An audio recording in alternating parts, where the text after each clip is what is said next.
বাংলা নববর্ষ 1432 উপলক্ষে নারায়ণগঞ্জ জেলা প্রশাসনের উদ্যোগে সর্ববৃহৎ বৈশাখী শোভাযাত্রা অনুষ্ঠিত। বাংলা নববর্ষ 1432 উপলক্ষে নারায়ণগঞ্জ জেলা প্রশাসনের উদ্যোগে অনুষ্ঠিত হয়েছে নারায়ণগঞ্জ জেলার ইতিহাসে সর্ববৃহৎ বৈশাখী শোভাযাত্রা। সোমবার 14 এপ্রিল পহেলা বৈশাখে আয়োজিত এই বর্ণাঢ্য শোভাযাত্রায় নেতৃত্ব দেন নারায়ণগঞ্জ জেলা প্রশাসক ডিসি মোহাম্মদ জাহিদুল ইসলাম মিঞ্চু। তার সঙ্গে ছিলেন পুলিশ সুপার, সিইও, র্যাব সহ জেলার বিভিন্ন শ্রেণী পেশার অসংখ্য মানুষ। জেলা প্রশাসনের উদ্যোগে শোভাযাত্রায় 20 জন শিশুকে তাদের নিজ নিজ ধর্মের পোশাকে সাজিয়ে তুলে ধরা হয় সামাজিক মেলবন্ধন ও সম্প্রীতির বাংলাদেশ, যেখানে সকল ধর্ম ও সংস্কৃতির ঐক্যের মিল গড়ে তোলা এক অসাম্প্রদায়িক জাতিসত্তা।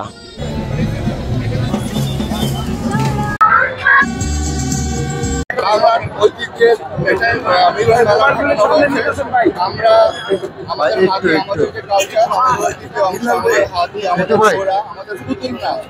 আমাদের সব খেলা, বানর খেলা থেকে শুরু করে আমাদের মেলা করা হবে এবং সাংস্কৃতিক অনুষ্ঠান করা হবে, সকল আয়োজন আছে। পরবর্তীতে আমরা সবাইকে নিয়ে আমাদের এবারে ইলিশ আমরা করছি। ধন্যবাদ।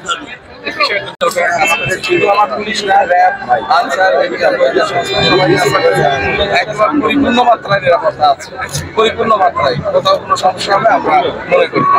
ধন্যবাদ। আচ্ছা,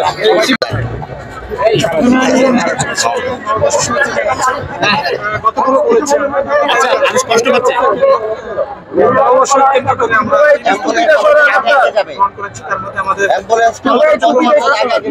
কার্যক্রমের পাশাপাশি আমাদের বিভিন্ন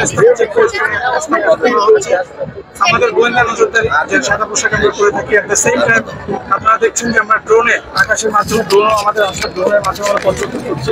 এট দ্য সেম টাইম আমাদের ভার্চুয়ালিও আমরা করছি। আমাদের একটা টিম যারা আছে ভার্চুয়াল মিটিংয়ের মাধ্যমে ধরনের নাশকতা বা কোনো ধরনের প্রবলেম এরকম আছে কিনা সেটা মানুষ, নারায়ণগঞ্জের সকল স্তরের মানুষ আজকে এই প্রোগ্রামটিতে অংশগ্রহণ করছে এবং এই পয়লা বৈশাখকে সকলের মধ্যে ছড়িয়ে দেওয়ার জন্যই আজকে আমাদের এই সুন্দর একটি অনুষ্ঠান।